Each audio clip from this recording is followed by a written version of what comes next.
Welcome to Sailing Sweet Ruka.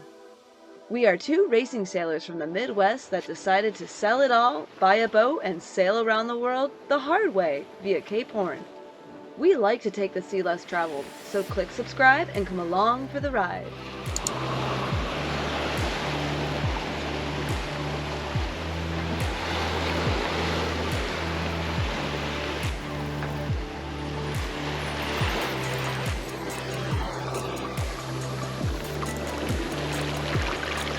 We left the island of Tenerife, Spain 5 days ago on our way to Argentina. The winds have lightened a bit, making for a beautiful spinnaker run for the last few days. We are currently between the west coast of Africa and the Cape Verde Islands, a common stopping point for many Atlantic crossings. But will we stop or keep going?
Good dog. Oh, heads up, incoming. Incoming. Because I opened the salami.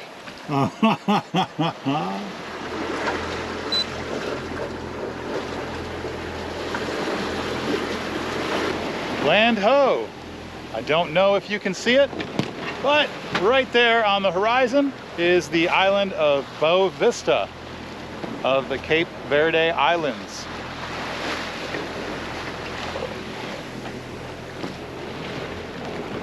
Last hurricane season, we spent roughly 3,000 miles directly that way in Grenada. We're basically aiming right now almost at Grenada. And it's interesting that we are ending this hurricane season all the way across the ocean, basically where all of the hurricanes start, which right behind me over here is the west coast of Africa. And that is where the Sahara dust comes from. That is where the hurricanes start and then push all the way across the Atlantic over to the other side in the Caribbean, which you've seen in so many of our other videos. You've seen the Sahara dust and you've seen the big tropical storms that have come through where we've been parked at. And this is where they all come from. We finally found the source. Looks pretty good around here though. Nothing to worry about, just some nice calm winds. It's blowing about 10 knots. We've got our spinnaker up and we are just cruising right along, loving life. We'll update you guys after we've turned the boat.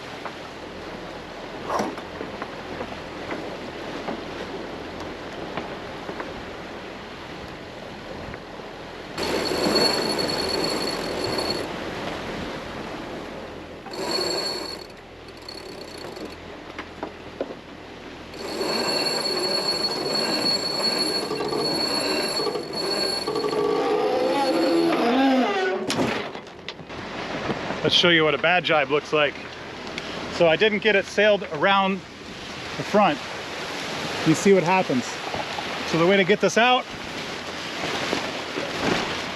is sometimes to come up here and pull down, and sometimes they'll spin out.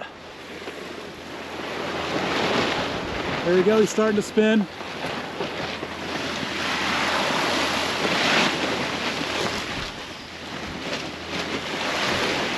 Oh, he's spinning back.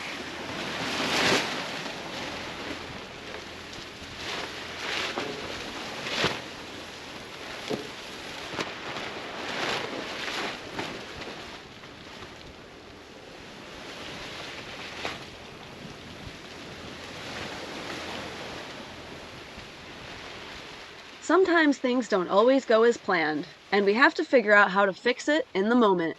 Here you can see Curtis using the sock to take the pressure of the wind off of the hourglass. Will it come loose in this last attempt to free the spinnaker?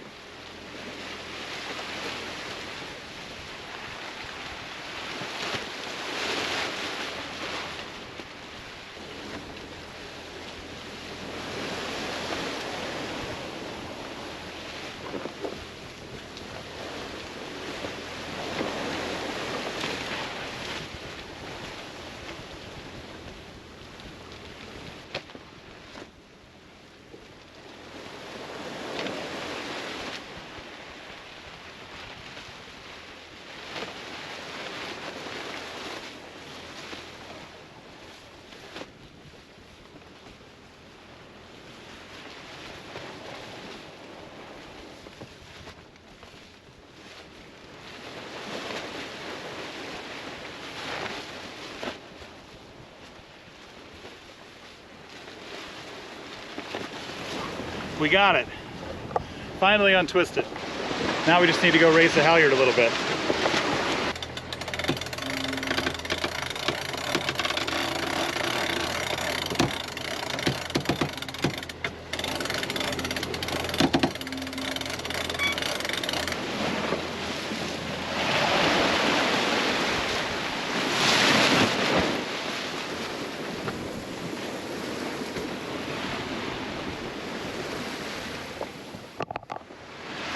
Okay, we are back in action after a really bad jibe. So let's talk about what caused that really quick. And it was I did not sail out the old side ahead of the forestay. The boat turned too fast and the clew got stuck on the old side of the forestay. And so I had to rip it around the forestay with the other sheet.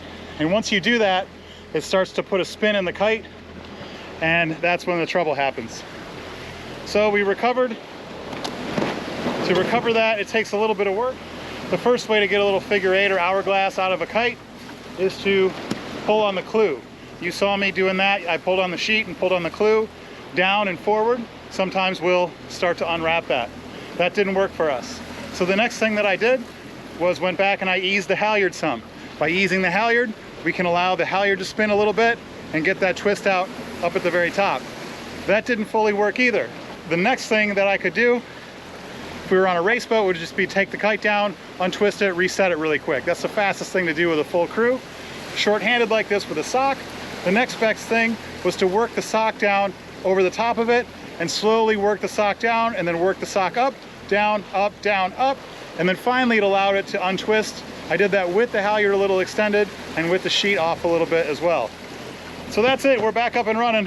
Whew. We're gonna choose our optimal course now to go south, which hopefully we wanna head about 180 to 190 degrees. So hopefully we can hit that. We're pretty darn close. Ay, ay, ay.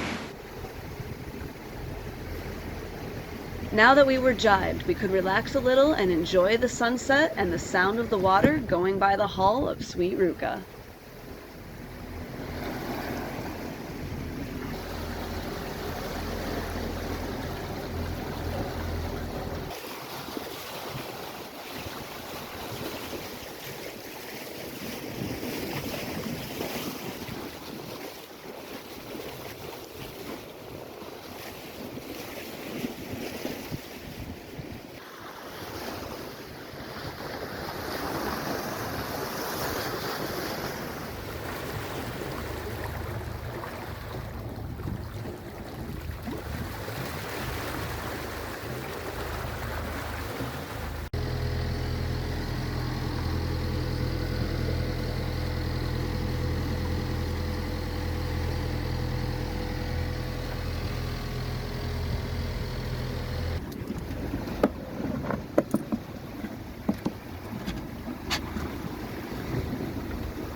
Who's a happy girl? Happy girl. Hey everybody, it is Kate here on day 6 and we are enjoying a beautiful sunset. The Sahara dust is finally clearing up a little bit and we can start to see Cape Verde Islands behind us, and we've got the spinnaker up and just enjoying a beautiful night of sailing.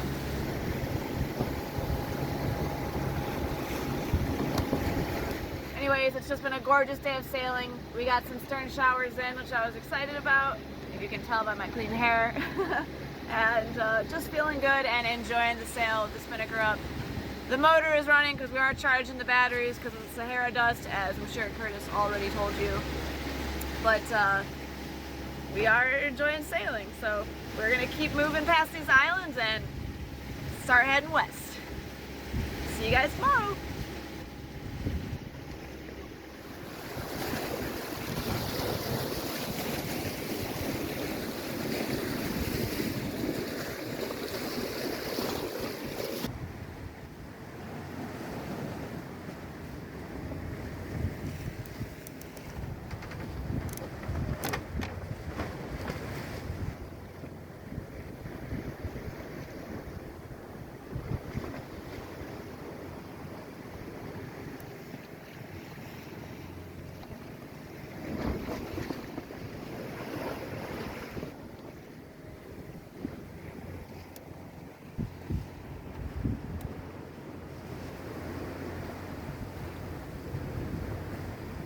Sometimes people ask us if cruising is all sunshine and rainbows. Or people ask if we are constantly tweaking the sails and working on the boat. But just like with anything, it's a mix of everything. Ups and downs are to be had all around. But it's moments like these when we can stop and watch the birds swooping over the calm waters during a sunset, with sweet Ruka flying the spinnaker and gliding effortlessly across the salty waters of the sea, that we look forward to the most.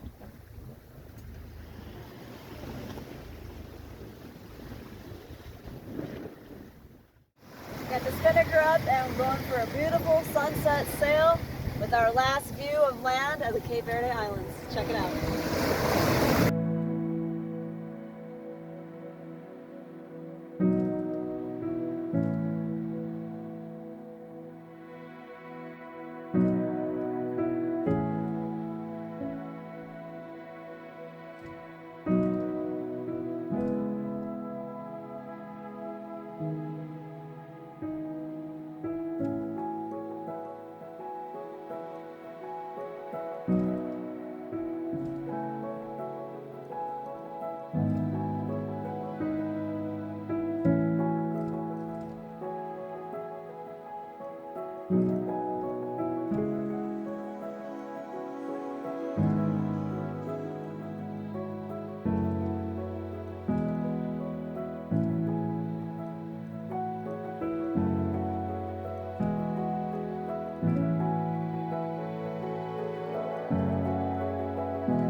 Oh man, sorry for the wind noise, guys.